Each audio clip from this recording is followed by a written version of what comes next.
Welcome to my latest para-documentary, which actually starts in the village of Canuden in Essex. Why Canuden? I'm hoping to focus upon the ghostly legends associated with this church, the Church of St Nicholas, and also its nefarious reputation for witchcraft, and to examine more closely in detail the background and origins of some of the legends attached to the church, which, if to be believed, would make Canuden one of the most actively witchcraft-infested areas in the entire world.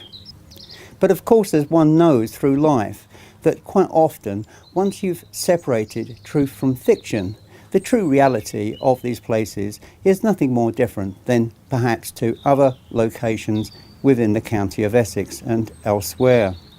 And of course, I'm hoping to examine them in much more detail. But firstly, let's look at the church here of St Nicholas. It is of late medieval origin, and this magnificent tower, which stands on a hill promontory, rises 123 feet above sea level and gives unparalleled views across the valley. And certainly, perhaps through history, it may have been used as a possible defensive position, and more certainly as a lookout. And the tower was constructed as celebration for the English victory over the French following the Battle of Agincourt in the year 1415. And certainly today, the tower can be seen from many locations at great distances as you approach this area, and is, shall we say, quite a landmark which most people, and particularly so boats using the nearby river, have used as a navigable feature. The actual origins of the name Canuden dates back to Saxon times and means basically Hill of Canna's people. Certainly King Canute, on his campaigns across England, had a base camp nearby and may well have used this promontory as it afforded such a good view across the neighbouring valleys and hills. But firstly, let's deal with why I'm here. I'm hoping to, after I visited the village of Canuden, to travel over to Felstead in Essex, which has a personal association with me, perhaps with a possible witch and witchcraft, and to the village of Manningtree and Mistley in Essex, which was the home base of Matthew Hopkins, self-styled Witchfinder General in the 17th century, who, during his time, dispensed, or should we say serial murdered, with his assistant Mr Stern, over 300 innocent women. But let's firstly look at the alleged reputation for witchcraft associated with this church and the village.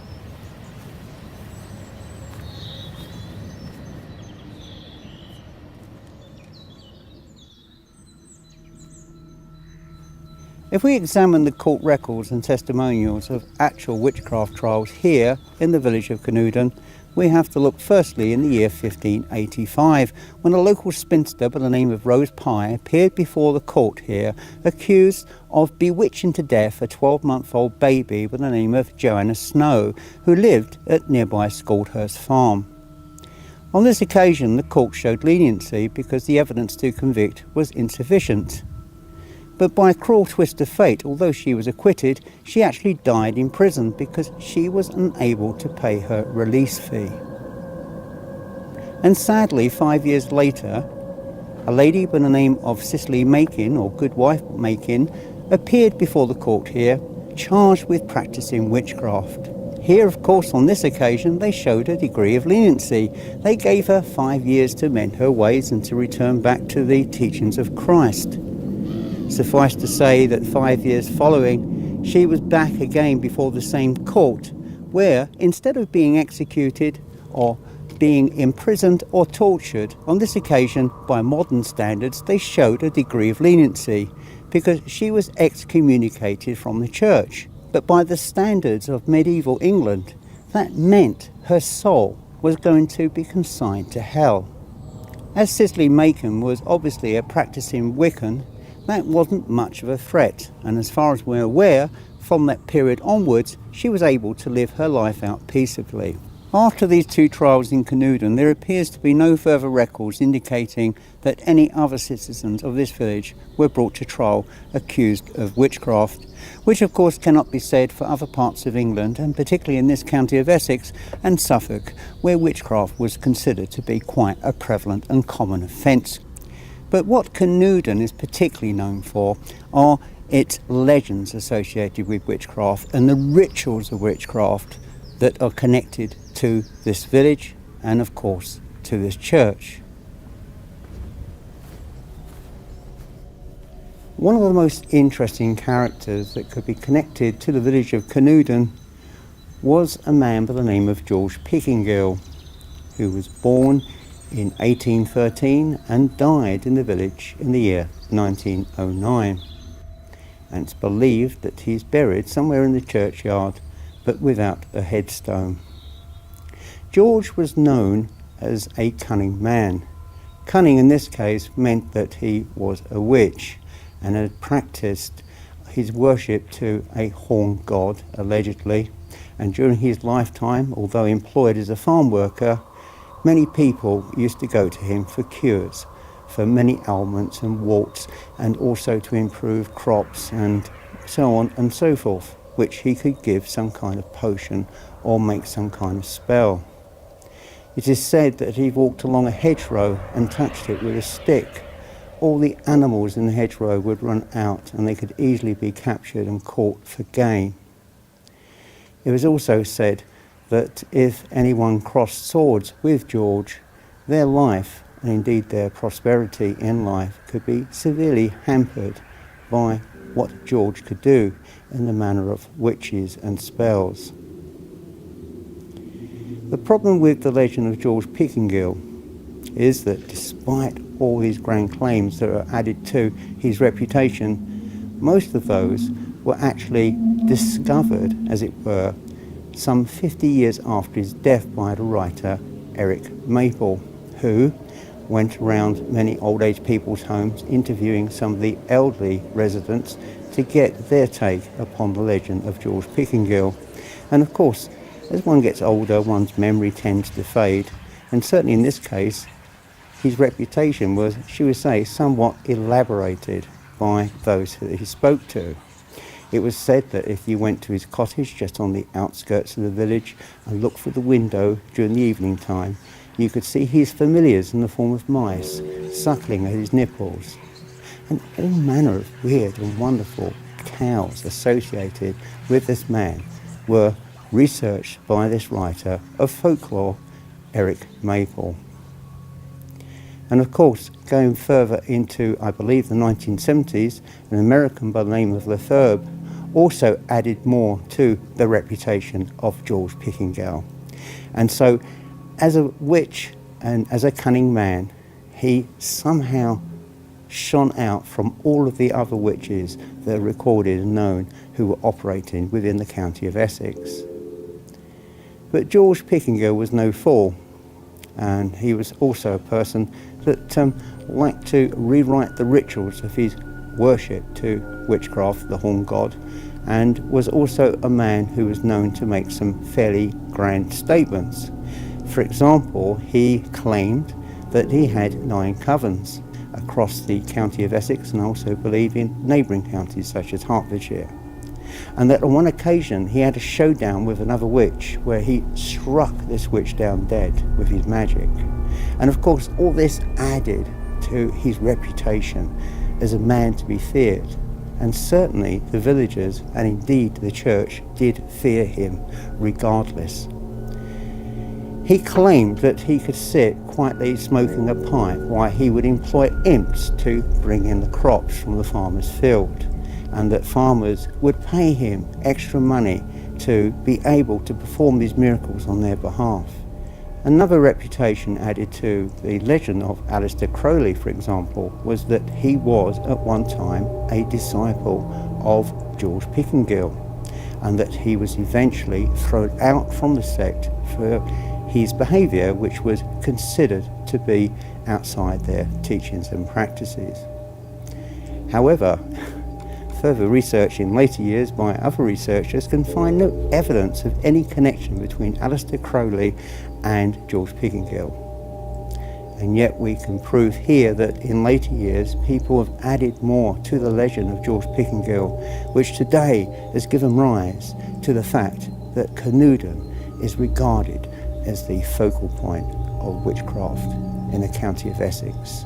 And indeed, if one needs further proof that the reputation of witchcraft in Canuden was a concoction of the 19th century, there's a local rhyme which says that there will always be 6 witches in the village, 3 of cotton and 3 of silk. Well, if that had been something which was claimed to be a medieval saying, then surely it would not have been cotton, it would have been wool. Cotton was a discovery of the 19th century, and certainly during the era of George Pickingill. Without going into more detail about his magical claims and what he could do and what he could not do and his victims, it was quite clear that he had a grudge against the church and had many times had run-ins with the local priest. It is claimed that when he died, he was walking through the churchyard at Canuden when, at night, daylight suddenly appeared from behind a cross, a stone cross in the cemetery, which reflected upon him and struck him dead. Nothing could be further from the truth. He actually fell ill at home and he was taken to a hospice, but eventually he died of old age and was subsequently buried in the churchyard.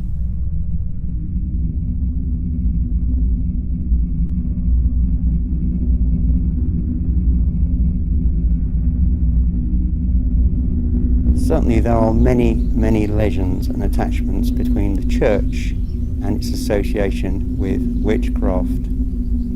It is alleged that should a stone fall from the tower of the church, it would indicate that one of the 6 witches inside the village had died and that another was due to take their place.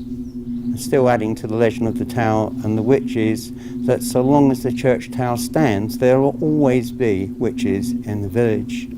Apparently, anyone who walks around the tower at midnight could be forced to dance with witches. And apparently at Halloween, if you go around the tower 7 times, you will see a witch. 13 times, you will become invisible. If you run around the tower anti-clockwise on Halloween, the devil will apparently appear before you. And more interestingly, if you run around the tower backwards 3 times, a portal will appear before you and you'll be able to travel back through time. Now, of course, I have yet to find any reference to any person that has claimed to have experienced any of these experiences inside the churchyard at Canuden. And again, it's something that people have welded to the legend of George Pickingill and to witches inside the village, which has made it such a fascinating place for study, and particularly for folklore and local anecdotes. I certainly don't feel that Canuden is perhaps any more haunted with witches or infested with witches, whichever way you want to look at it, than anywhere else in the country. But what I find particularly intriguing about the whole deal is that if we go back to the 17th century, we have the witchfinder General Matthew Hopkins persecuting innocent people, accusing them of being witches. And in the 19th century, we have George Pickingill doing exactly the reverse, but this time on church members of the local congregation. A certain irony, perhaps, and one which, of course, has stuck quite firmly in my mind since I started to research this particular documentary. I find these legends and local anecdotes to be fascinating, but by and large I regard them as just that, anecdotes and stories, nothing more. But they do add a rich character to the fabric of what the village of Canuden is to this day. And sadly, because of it, it attracts a lot of people there at night, and the church have been forced to add security gates to prevent people from entering at night. And it is also fair to say that some people have gone into the churchyard and have seriously damaged headstones, because on one portion of the churchyard, the cemetery, it is absolutely devoid of any headstones, which have been ripped up and smashed up in the past. which perhaps is a tragedy to the history of the village and our knowledge of the past.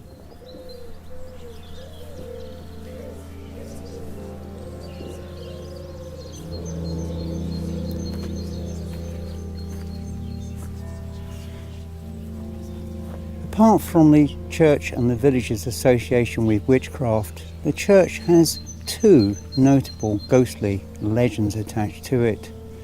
The most notorious has been seen on a number of occasions. A lady wearing a poke bonnet hat who has no face, who has been seen to pass through the west gate in the car park at the front of the church and disappear down before the river. And on one night, a lady was parked outside who had no knowledge of its ghostly reputations. When she saw this apparition, she saw that it had no facial features. She was petrified and she fled in flight from this sighting and never to return again to the church.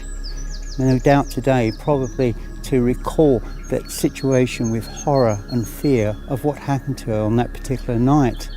But apart from that, there's also been an alleged headless ghost seen inside the churchyard who's been known to deposit its victims in neighbouring ditches. Quite how true any of these legends are, one can only conjecturise. But I would have thought that the occasion of the lady who saw the figure with a poke bonnet face is probably one of the more truthful elements attached to any of the ghostly sightings here. But what is more particularly worrying and frightening for any visitors to this churchyard are its associations with witches and some of the rituals which have been seen and performed inside this very active churchyard.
I'm actually standing outside this rather delightful timber frame building in the village of Felstead in Essex, which, as you can see, was built by George Boot in the year 1596.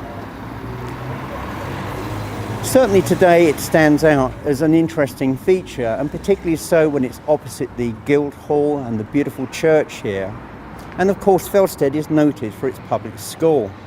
But coming back to this building, it also has an addition which you don't find on any other buildings in this area, and that is known locally as the Felstead Hag, and allegedly depicts, according to the builder, a carving of his wife. She, being a rather plain and ugly woman, he decided to display that more as a joke rather than with reference to anything else. But if you look more closely at this figure, which is actually a support bracket, you'll notice that she has cloven feet and she also has exposed breasts and appears to be restrained or held back and contained on the side of the building. I think the truth here is that the figure was carved as a grotesque to ward off evil. We have only got to go back 3 years earlier, in the year 1593, when a local spinster at the age of 59 years, a woman by the name of Alice Albert, was declared to be a witch. According to a local farmer, she had hexed a number of his animals which fell ill and died. And she apparently had bewitched them. And in order to gain retribution against her, he complained to the local magistrate here, who issued a warrant for her arrest and she was taken to Chelmsford Assizes, where, along with a number of other innocent women, she was judged guilty of witchcraft and she was hung. One can also imagine that she was probably tortured at great length, where under torture, under pressure, she may have admitted to anything at all. But there the story doesn't quite end. And this is where I come into the picture. A few years ago, I came to this village to shoot a piece on George Boot House and some of the other buildings and the church. And as I was carrying my camera across the road to get a better view of George Boot House, I was standing in a central position, as you can see from this short clip here, when I recorded the most unusual EVP.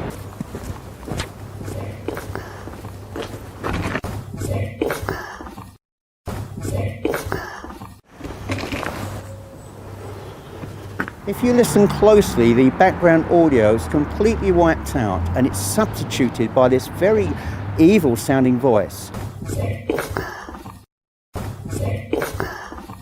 A number of voice analysts have listened to this at length and have declared that they can find no logical or reasonable explanation for that voice to be there. And so I think it's fair to say, and most certain to say, that that is EVP, or electronic voice phenomena, which was inadvertently recorded by me as I carried the camera across the road. Could there be an association between that EVP, the legend of George Boot House, and the poor spinster Alice Albert? And of course today I can't answer that question. I can only surmise that there may be a tenuous connection. Perhaps many centuries ago, when George Boot built this beautiful house, that Alice Albert had lived very local to where the restaurant is today. And perhaps Alice Albert's spirit still reigns supreme in this part of the village of Felstead. As I said, I'm only speculating. It's just idle speculation, only from what I recovered on camera. Certainly a strange place to record EVP in the middle of a busy road, but it happened. And so did, of course, the legend of Alice Albert and the Felstead Hag, which today still intrigues and fascinates many tourists that come to this area. And so now we move on to another area much noted with witchcraft, but in later years, in fact in the 17th century.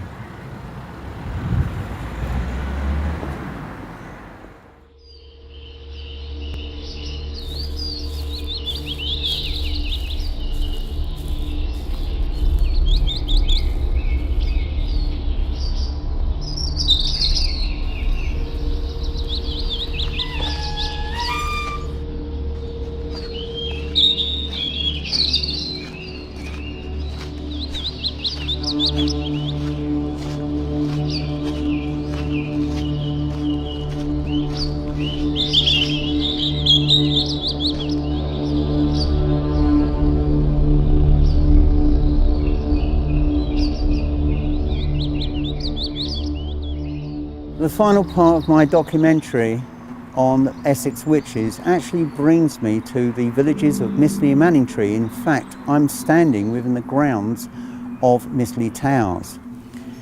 Manningtree and Mistley will always be connected with one man, the nemesis of all witches in the 17th century, a man by the name of Matthew Hopkins, the son of a Puritan priest who was born in Great Wenham in Suffolk in the year 1620, and following the death of his father, who was quite a wealthy man, owning tenements at Framlingham Castle in Suffolk, he came to this area with 100 marks as part of his father's will, where he purchased the Mistley Fawn Hotel.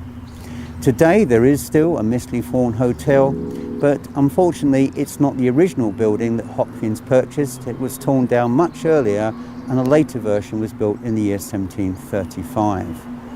Whilst here, he came across an alleged witchcraft trial that was being prosecuted at the behest of villagers by a man of the name of John Stern.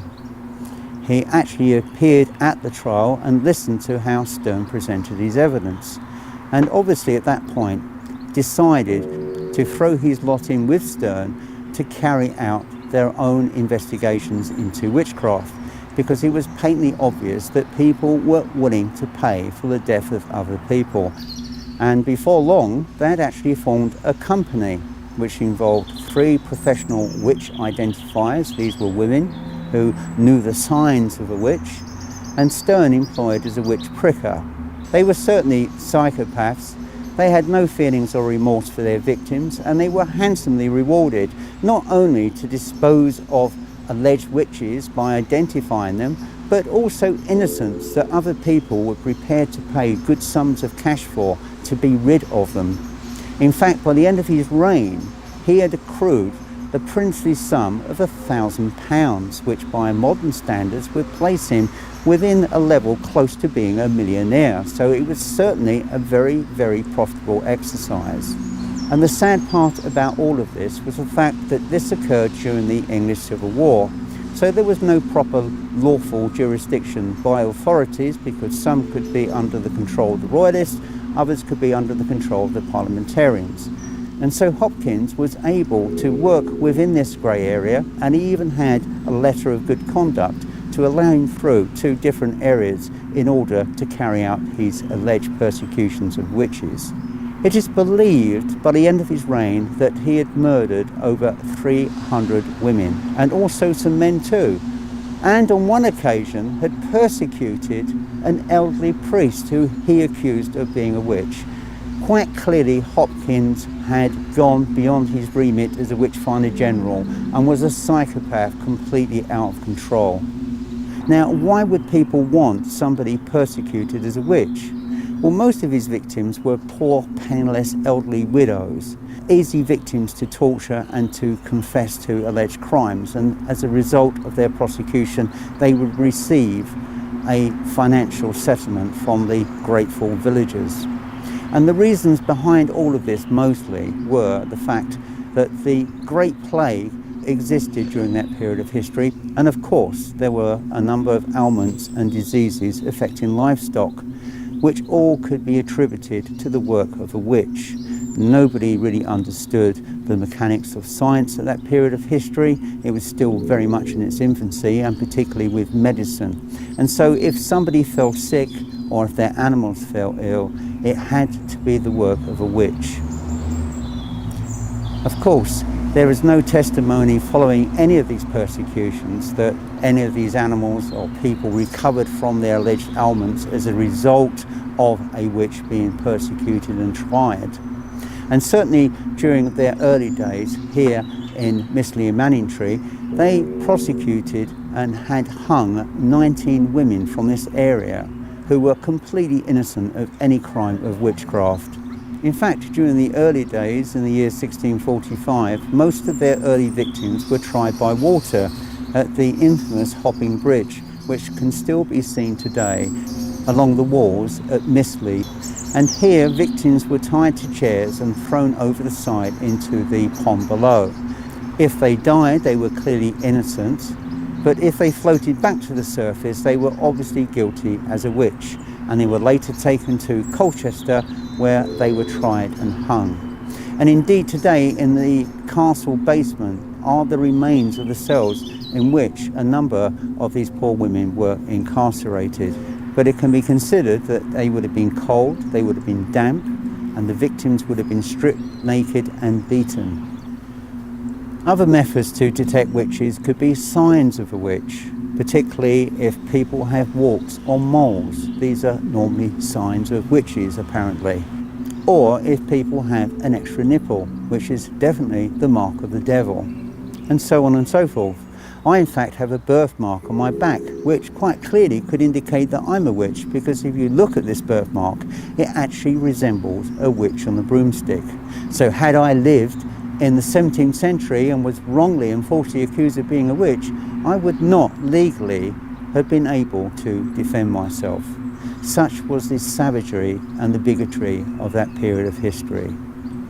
Methods they employed to extract confessions and to prove their guilt, that was simply by using a blunt knife placed against their arms, and of course a blunt knife would not cut their skin and would not draw blood, which was a sure sign of witchcraft, or by using a knife with a retractable blade. so that the knife would appear to pass through the victim's arm and be retracted with no trace of any blood or indeed any cuts to the skin, which was also a sure sign of witchcraft. It's believed that Hopkins drew his inspiration from the works of King James I, who wrote a book on demonology. It is also suggested that for a period he was employed as a clerk in Holland, where he learnt much of the continental methods of detecting witches.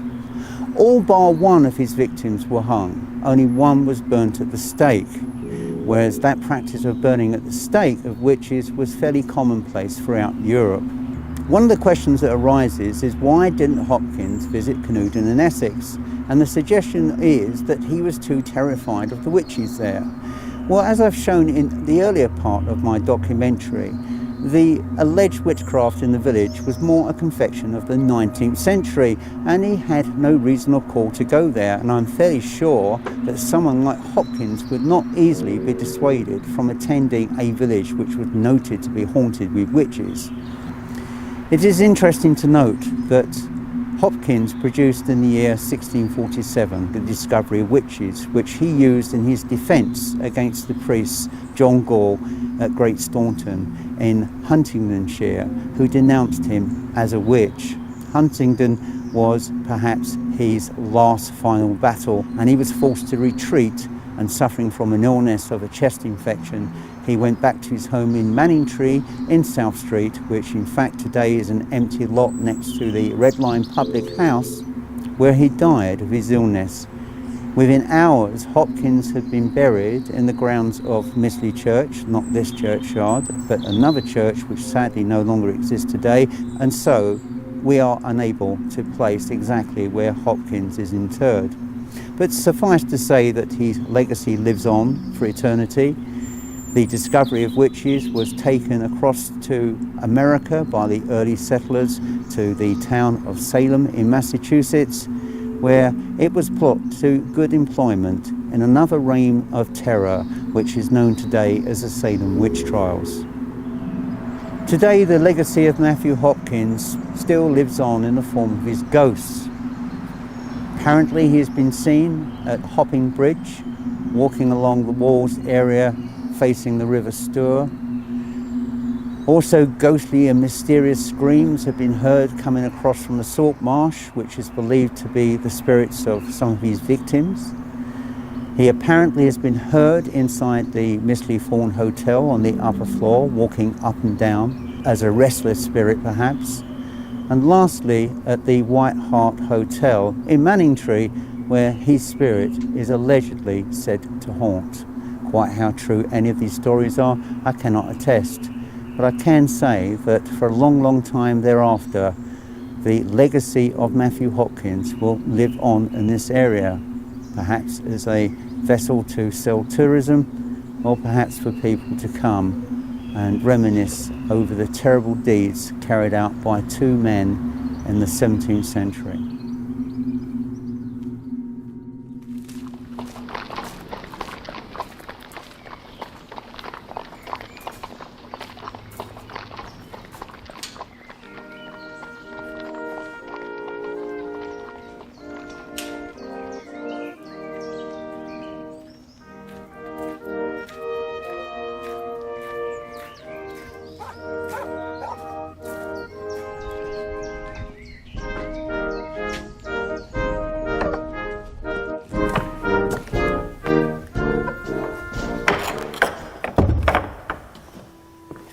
Well, I've arrived at a church which for me has many fond memories, having been here on numerous occasions in the past. I'm actually at St Edmund's Church on the island of Mersey in Essex, and this is actually the eastern side of the island.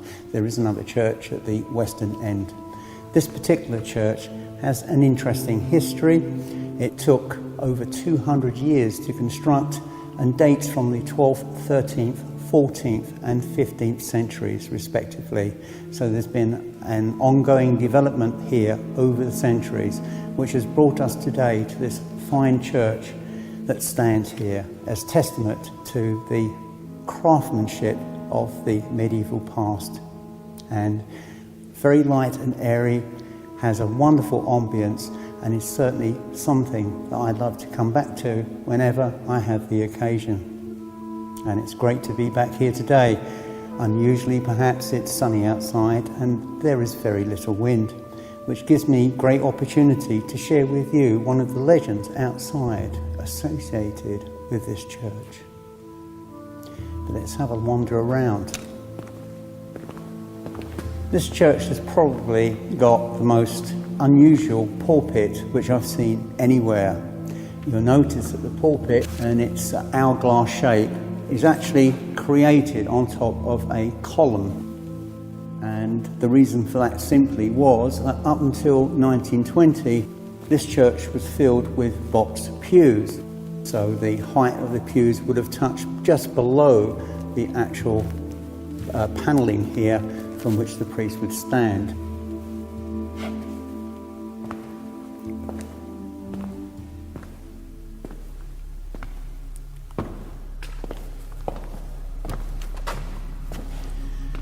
These are a rare sight in churches. Mostly the ones that you find are made from wood, but this is cast in brass and probably dates to the 19th / early 20th century. It's a particularly fine piece and obviously well looked after and well cleaned. One can just imagine the prohibitive cost even for that period of history. But nevertheless, it's quite beautiful, isn't it?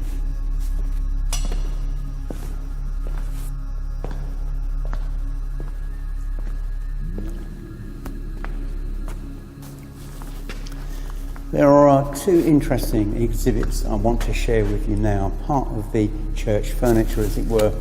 One is this wooden framed plaque to the memory of Lieutenant Colonel Edward Bellamy, citizen and fishmonger, late of this parish, who deceased the 28th of August in the year 1656 at the age of 59.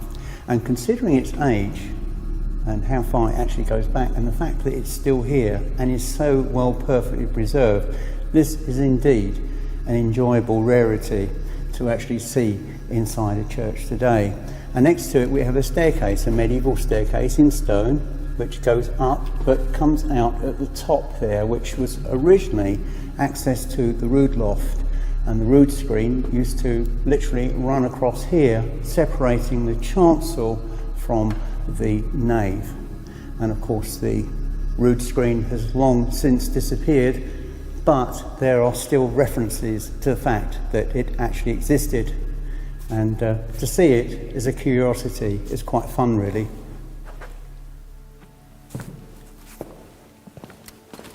A detail which I always appreciate, particularly so in medieval churches, are these large archways which separate this part of the church, of the nave, from the adjoining chapel. From the detail that I can see, these would probably date to the late 14th, early 15th century, and even to this day the preservation of the detail of the carving is still there. There's virtually no damage, and it seems to have survived history fairly well. And certainly a credit to the church authorities here, which maintain this building in such a high state of renovation and repair.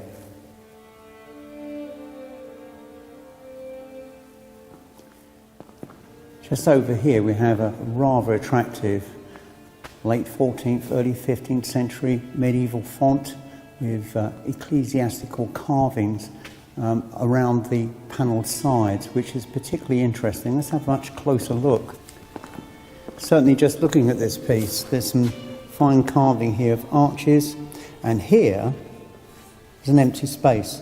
I can only assume at some point this may have contained an image of a now proscribed saint, which may have been taken away.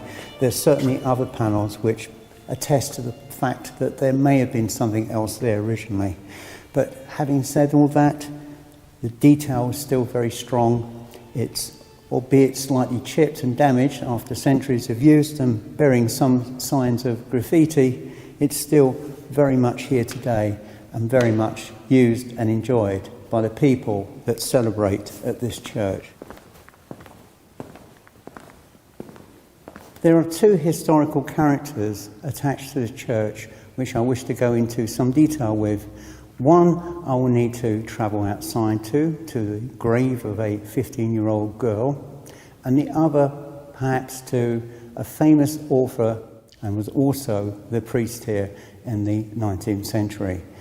But let's wander outside first and let's look at the legend of Sarah Wrench.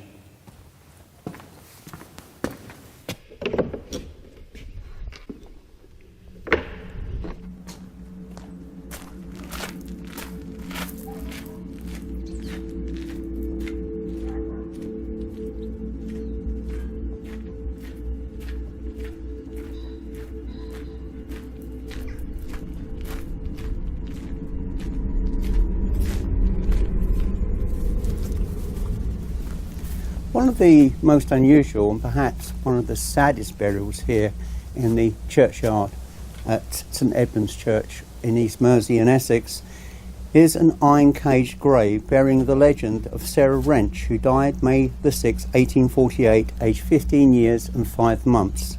But she is buried alone in unconsecrated ground. Nobody actually knows who Sarah Wrench was, and certainly there's no record of her birth, which in those days wasn't particularly unusual, unfortunately. But for a burial to take place here in East Mersey from somebody from Peldon, and there's no record of her death or birth, then it seems rather odd, to say the very least. But anyway, I digress. A lot of people believe that this grave had this iron cage or mort safe placed over it to prevent a group of people known as resurrectionists or burkers from removing her body and selling it for medical research. First of all, let's examine the fact that the resurrectionists, as they were known, may have been intent on removing her body to be sold to a medical school, either in London or Cambridge, which would have been the nearest medical schools for that period of history, where obviously they would have received a bountiful price for her corpse. That to me is a rather fanciful explanation. So now we must look at the facts in more detail. Sarah was a native of Peldon village, which in those days would have taken by horse or cart probably around 40 minutes on the terribly unmade roads which existed in those days. And say, just for example, if it was a grave robber, he would have to know that she had recently died, and he would also have to know that she has been buried here. For him to even dream of removing the corpse and taking it by cart to the nearest railway station of that period, which was Colchester, which would have taken probably 2 or 3 hours on the roads that existed. And then the long journey into London, and then having to explain to people why they're carrying a cadaver of a young girl. And then, of course, if you were a resident here on Mersey Island, you would have to know somebody in a medical school in London who would be prepared to break the law and buy this corpse. And I'm coming back again to what the locals believed that she was at the time of her death. It was suggested that she was a witch, and that was the reason she was buried with an iron cage to prevent her from rising again and tormenting the locals. By modern science and understanding of the world, this is a completely ridiculous notion, but understandable when you look at the mindset, as I've explained, of the people from that period. I find the whole event surrounding her death and also the grave robbers of old highly repellent, really, and quite sad when you look at things and examine them under a modern light. But you have to remember, for example, between 1506 and 1752, such was the interest in the human anatomy by medical schools that the supply of human bodies, cadavers, had completely dried up. And so they decided to introduce a piece of legislation which was known as the Murder Act, which allowed convicted felons who were executed as part of their punishment for their bodies to be taken away for free by medical schools for their medical classes. And of course, as the interest in medical science grew and blossomed, and particularly so in Edinburgh and in London, where medical schools there were receiving students from all over the world, such was the interest, the supply of convicted bodies grew less and less, because also at the same time it reflected a social change in society. No longer were people going to be executed for the most minor of offences, and so that ready supply of bodies completely dried up there. So the only course for further action to enable them to continue their business was to employ or to do business with these people that were known as resurrectionists or burkers. Burker comes from Messrs Burke and Hare, who were Irish immigrants living in Edinburgh, who I believe between 1827 and 1828 murdered, I believe, up to 16 people and sold their bodies to an unscrupulous doctor at an Edinburgh medical school, and that these supply of bodies were taken without question by the said medical school, and when they were eventually caught and convicted and executed, no punishment was dealt out to the doctors involved at the medical practices. And in fact, in the case of Burke, his skeleton was placed on public display, his body was dissected, book covers were made from his skin, and also appointment card folders were also created from his skin. The end result was that after Burke and Hare were arrested and convicted, there was a huge landslide in change with regard to the care of bodies after death, because up until then nobody had really given it a second thought. After they brought in legislation, they decided that in future all deaths should be properly registered with certificates that accompanied each corpse, to ensure that those who had control over a corpse had the correct paperwork giving them authorisation to do so, which obviously cuts out the middleman, the tomb robber, who would remove these bodies for sale. So in 1848, here in East Mersey, I can give you a rough idea of what life was like here.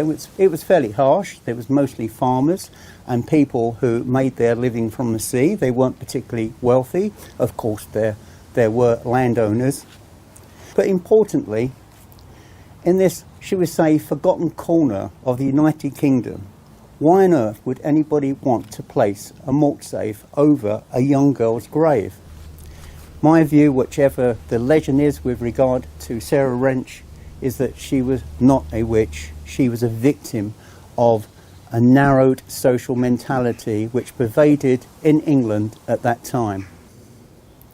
I think that, and according to the facts that she was indeed pregnant, I think that in her village she was confronted over her pregnancy, and she obviously didn't wish to name the father of the child, and so she lied. And she may have said something to the effect that she had been raped by a demon or something like that. What you have to understand is that in the year 1848, and despite the witchcraft trials of the 17th century, people still here, and particularly so in Essex and in Suffolk, had these deep-rooted fears of the devil, an almost peasant virus, as it were, which completely possessed the minds of most God-fearing Christians who lived in these remote rural districts. And if proof be needed, the last witch trial occurred in Essex, actually in the 1860s, in the village of Sybil Headingham, where the villagers decided that a deaf and dumb mute, who was believed to be French, a man by the name of Dummy, was a witch, and he was tried by being doused into water. As a result, this poor man caught pneumonia and died. But that's beside the point. It shows, though, that this mentality surrounding the paranormal and surrounding the works of the devil still held very strongly in people's minds, and regardless of whatever people would say to this day. It's a very, very sad story, but one which I'm sure you would find interesting, if not a little sympathetic to this poor young lady. And thank you, Sarah, and I hope that you can spend the rest of your time in peace and away from all those people who perhaps misjudged you so badly. And now we return back inside to the church.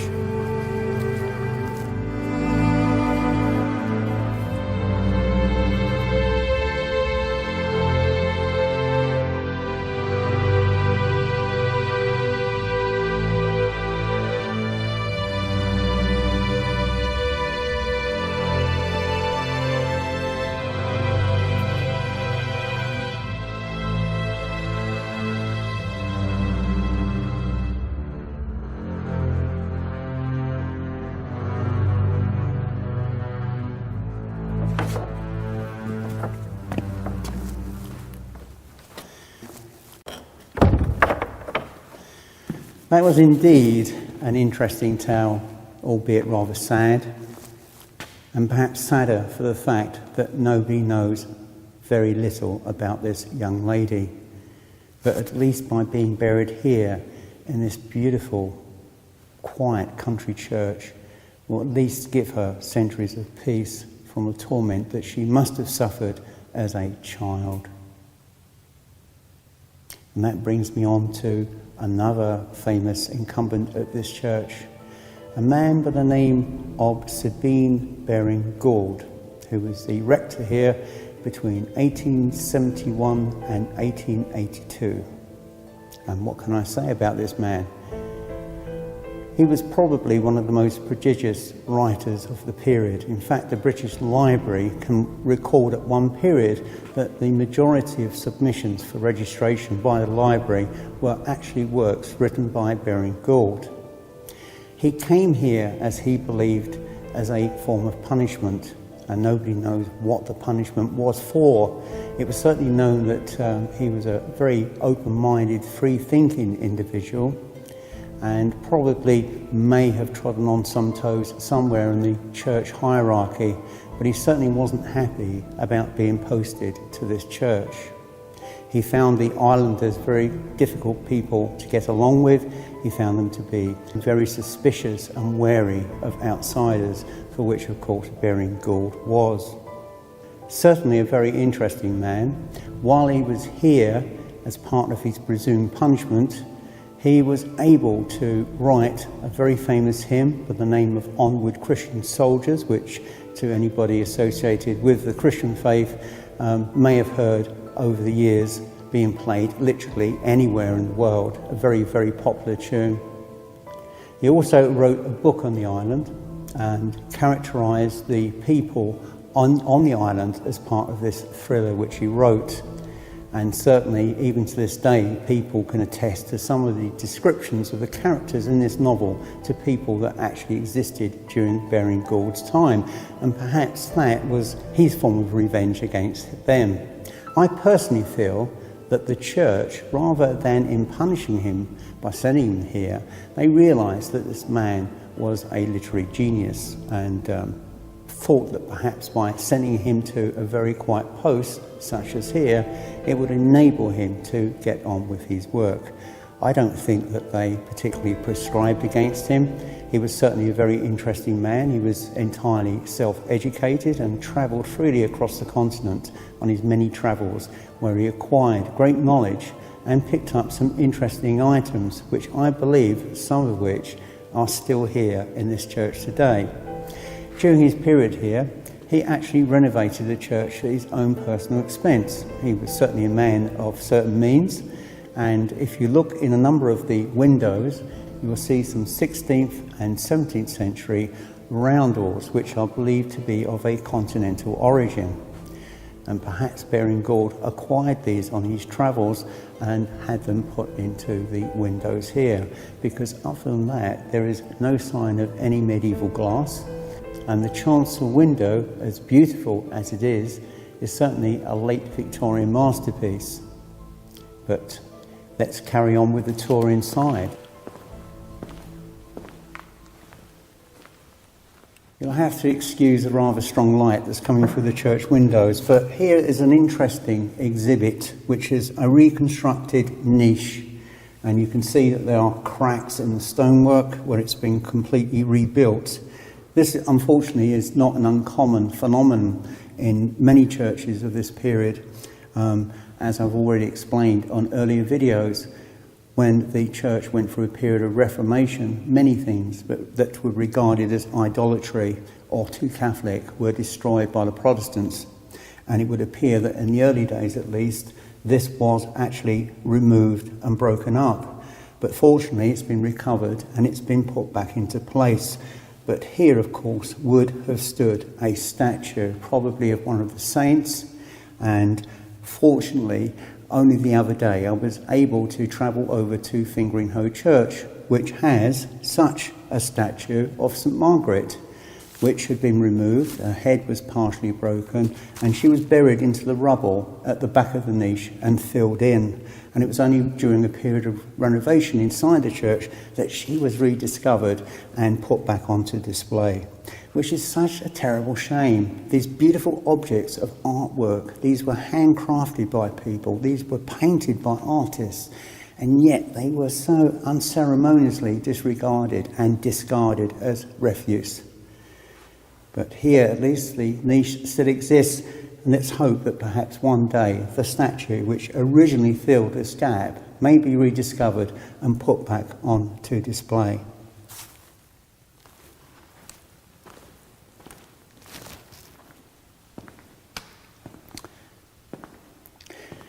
There's a story I want to share with you, an anecdote about Baring-Gould. And he had apparently 15 children. In fact, he had so many children that on one occasion he had a party at the vicarage, and he picked up a little girl and he went, "Oh, you're pretty. Whose little girl are you?" And she burst into tears and exclaimed, "But I'm yours, Daddy." He was so wrapped up in his work and his life that he'd actually forgotten the identities of his own children. This shows you the eccentricity of that man, but a really nice story.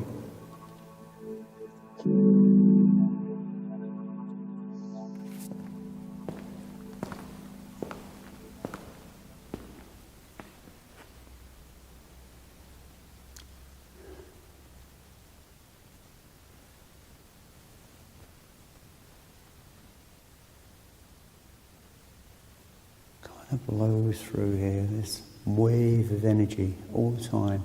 It might be cold in here, but it certainly feels warm in some way.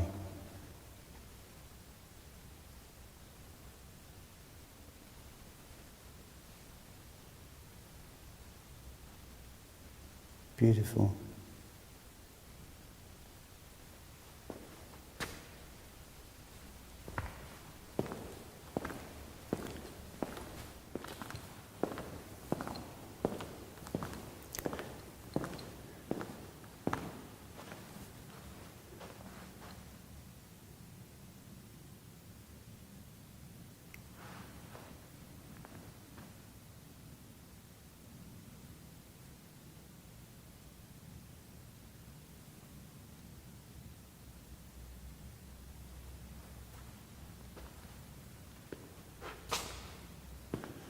On a spiritual level, I'm actually feeling, and I can actually see on the altar area an impression in my mind of a man, a priest, and a boy wearing a white surplice as though he may have been in a choir.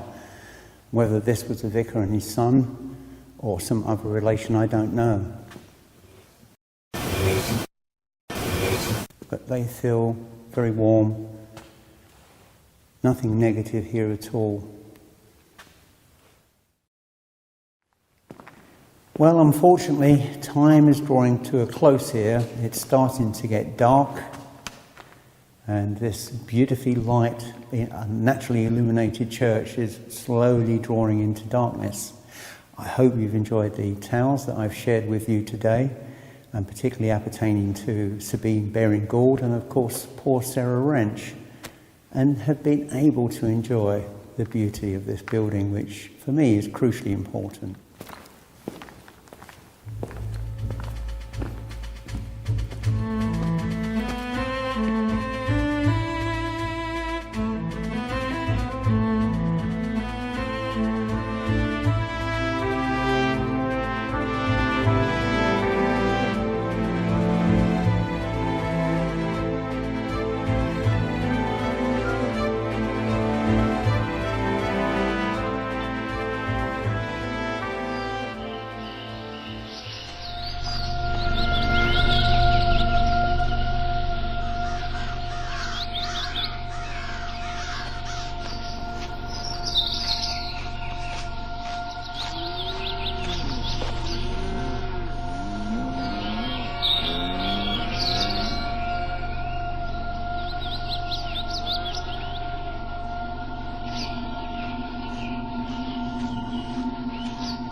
Hadley was first constructed by Hubert de Burgh in 1215, and the site chosen was on a high natural ridge constructed from London clay.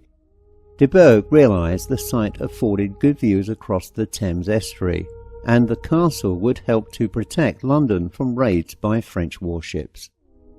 The Kentish ragstone used was brought by raft across the Thames from Kent, from where it was quarried, and a ramp was constructed to haul the stone from the foreshore, which was until the 18th century at the base of the hill. Land reclamations pushed the sea much further back, which exists to this day as cultivated farmland. Hubert was a trusted follower of King John and custodian of two important royal castles at Windsor and Dover. At Dover he was soon to prove his great military skill by successfully defending the castle during a fierce siege in 1216.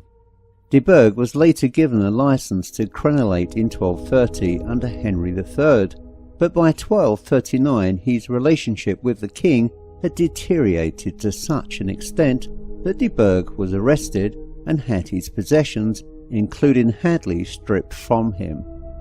The castle by the 1250s had fallen into neglect, and despite some investment after it was given to Queen Eleanor in 1273, it remained in relatively poor condition. A new hall and an adjacent solar complex were built at the castle around 1290, but collapsed due to subsidence shortly afterwards. In 1299 the castle was given to Queen Margaret, and Edward III acquired the castle in 1330. And between 1361 and 1363 the internal buildings were renovated, which was completed by 1365. After 1544 the estate began to be broken up. First the parks were sold, and then the castle itself, bought by Lord Richard Rich from Edward VI for £700 in 1551. Rich dismantled the castle for the value of its stone, primarily between 1551 and 1575, and the castle, now thoroughly ruined, passed through Rich's descendants. The English painter John Constable visited Hadley in 1814 and made a drawing of the castle as preparation for 10 oil sketches and a single painting. The oil painting, Hadley Castle, was produced in 1829 and exhibited at the Royal Academy in the same year. William Booth purchased Hadley Castle and its surrounding site in 1891 for the use of the Salvation Army, which established a farm to train the English poor prior to them being sent overseas to the British colonies. Considerable subsidence and slippage on the ridge occurred between 1898 and 1923, causing a collapse of the southern curtain wall.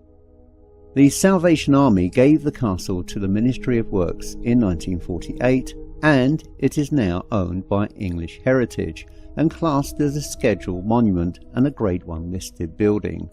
Subsidence and landslips have continued.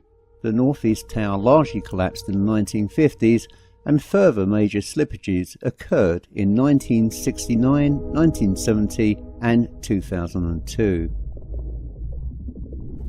Today I'm fortunate to be able to visit the ruins of Hadley Castle in Essex. Very recently I featured a paradocumentary on Essex witches, the centre of which was based upon the village of Canuden, which of course was central to that particular documentary, and also featuring the arch nemesis of all witches, self-styled Witchfinder General Matthew Hopkins.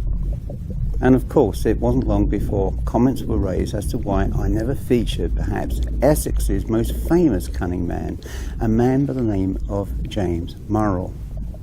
And the reason simply for that was that the paradocumentary was essentially rooted in Canuden and also Mistley and Manningtree, because the two fitted quite nicely within the sense of one group of people that were alleged to persecute church-going people, and then an alleged churchgoer persecuting alleged witches. And so it featured quite well, but of course within the remit of that there was not enough time to talk about James Murrell and his life and his claims.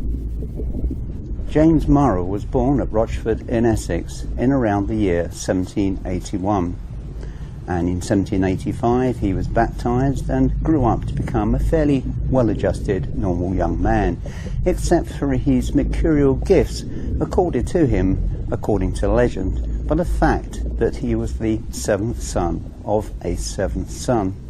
And these gifts were pivotal for what James Murrell became in later life, a well-known cunning man, a man who was alleged to have gifts which included healing powers, herbal remedies, divining for lost objects, astrology and clairvoyance, to name but a few. In around 1812, James decided to become a cobbler and set himself up with a shop at Hadley in Essex. As his client base grew, his knowledge grew, and more people, including the wealthy, were travelling from much further afield, travelling down from London, Suffolk, Hertfordshire, and even further abroad, to seek him out because of his acclaimed reputation as a seer and cunning man. He possessed a tremendous knowledge of herbal remedies, medicine and astrology, and owned an extensive library of magical books and papers. Although none of these have survived, his library is said to have contained the works of Henry Cornelius Agrippa, Michel Nostradamus, and William Lilly. For his consultation room, he allegedly used the front room of his cottage, which was festooned with all types of herbs tied to the beams and slowly drying out for future remedies and clients. In the corner of that room he had an extremely large wooden chest which contains various texts and books relating to his craft as a cunning man. He also had a magical knife, a human skull, and a writing desk. But what was interesting amongst his collection was a large brass telescope. Now one can assume that the telescope was used for looking at the sky and at the stars, but as I believe, part of his reputation as a cunning man relied extensively on local intelligence, information that he could pick up or acquire locally, either directly from the individual themselves, quite innocuously, or by a third party, or, in this case, by observing people through his telescope, seeing what people were up to on a day-to-day basis, so that when they came to him, he may have had copious details of notes appertaining to that individual, which he could then reveal, which would obviously amaze and surprise the person concerned and reinforce his belief in him as a cunning man or male witch. On a day-to-day basis, Murrell would often be seen wandering around the town of Hadley, as it became, or wandering to the ruins of the old castle, where, deep in thought, he was seen muttering or whistling to himself as he walked along, no doubt thinking about particular clients or causes that he was occupied with at that particular time.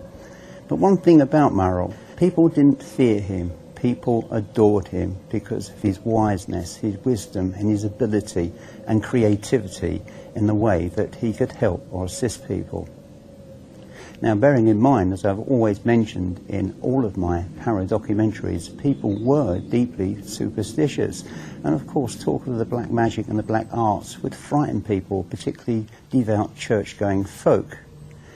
And of course, Murrell was a man who had deeply held religious beliefs. He was a devout Christian. He was perhaps so well versed on the Bible and New Testament that he could quote, word for word, a particular psalm much better than the local priest, who would have to research anything that Murrell had told him as quotes from the Bible. Such was his ability and his memory is certainly key to his ability as a cunning man.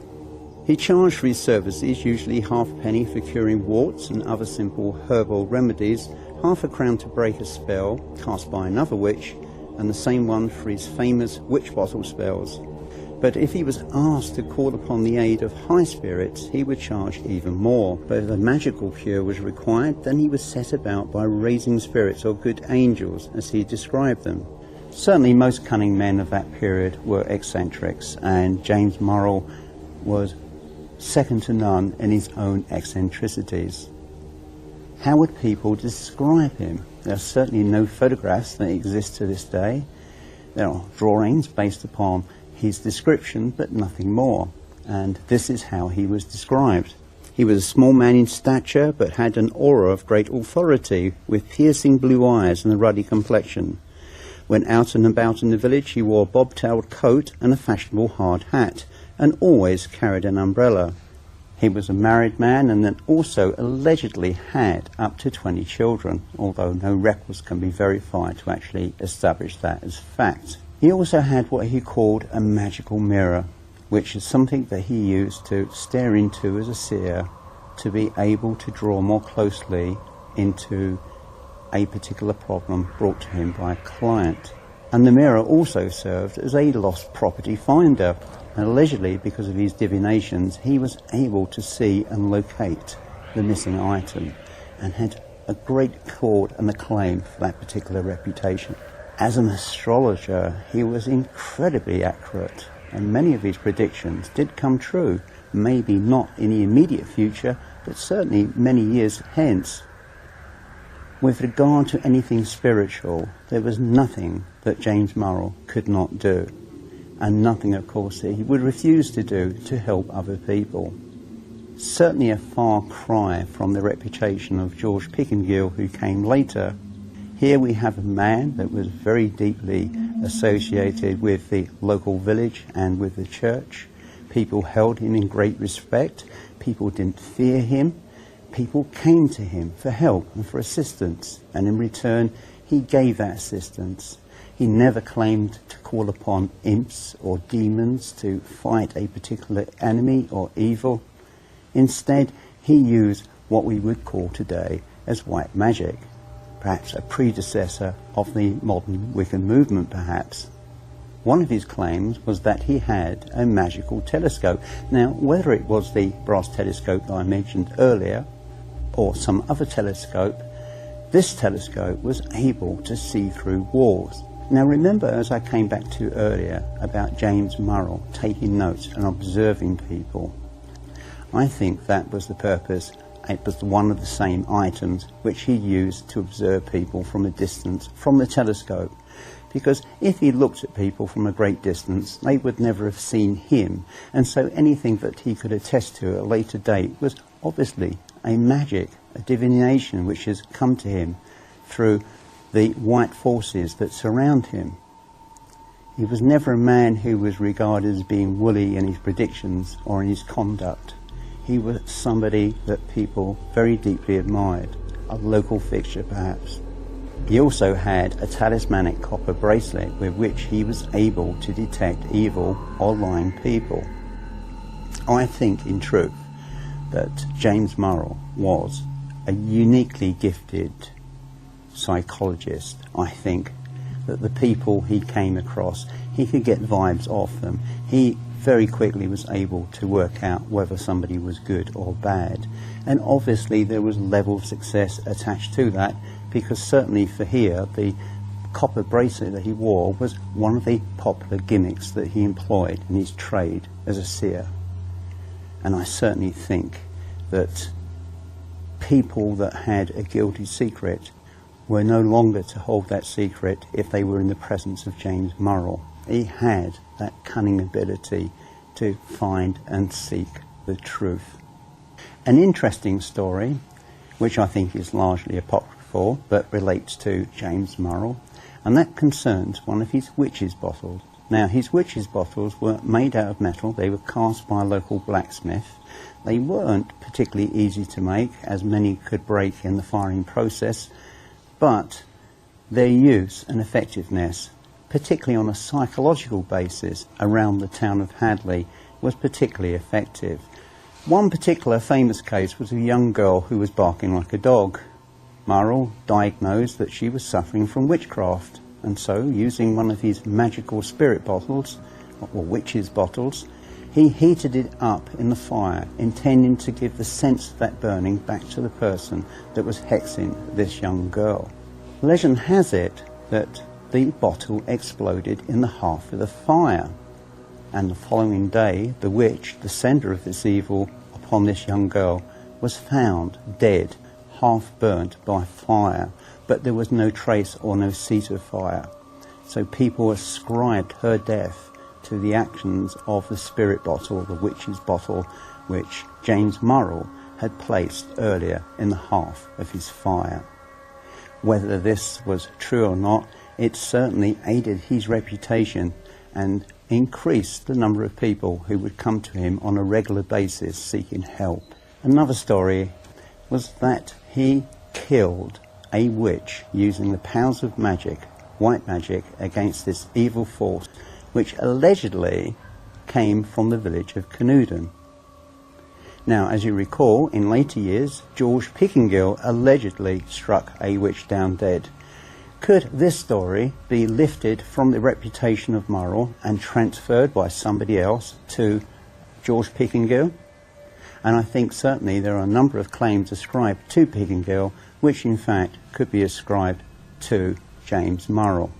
In December of 1860, Murrell became quite seriously ill and foreseen his death, which he said would occur on the 16th of December of 1860. In his final hours, the village vicar tried to minister the last rites, but when Murrell could stand it no longer, he fixed his piercing eyes upon him and roared, "I am the devil master." At which point the vicar got up, terrified, and ran for his life. He was later given a proper funeral in the churchyard at the church in Hadley. Unfortunately, there is no marker to this day as to where he is buried, and of course later he was joined by his family, who too were also buried in unmarked graves. And allegedly on his death certificate at time of death was written his occupation as a quack doctor. Perhaps rather insulting for the reputation and the enjoyment that his presence gave to the people of Hadley.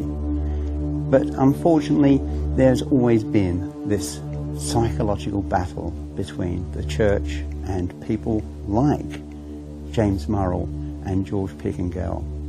Although I hasten to add, and I will underscore that, James Murrell did not worship any horned gods as Pickingill did. He was a deeply devout Christian. This was an extension in his mind of his teachings and understanding of the Bible.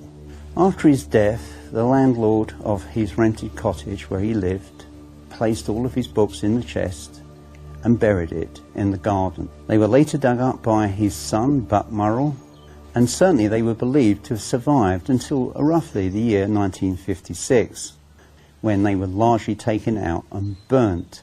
Since his death, stories have proliferated about James Murrell, as indeed with George Pickingill, as indeed with any of the other more notorious witches that were extant in Essex over that period of history. And of course, it's people like Eric Maple and a few others that have stepped into the breach, picking up second-hand stories from other folk, which were rightly or wrongly attributed to either George Pickingill or James Murrell. I'm inclined to believe that much of the legends associated with James Murrell were later adopted by others to include into the legend of George Pickingill. I have absolutely no proof to prove or disprove this, but it is a theory which I think holds reasonably well in the circumstances. One of the most enduring legends that's held to this day about James Murrell is the fact that he prophesies that there will be witches in Lee for over 100 years. I think that would probably be quite a safe bet, particularly today with people's more wider interests in esoteric arts and beliefs. And perhaps in Lee today there are still those witches of old, who knows. It is a story and the legend of the story which I find fascinating.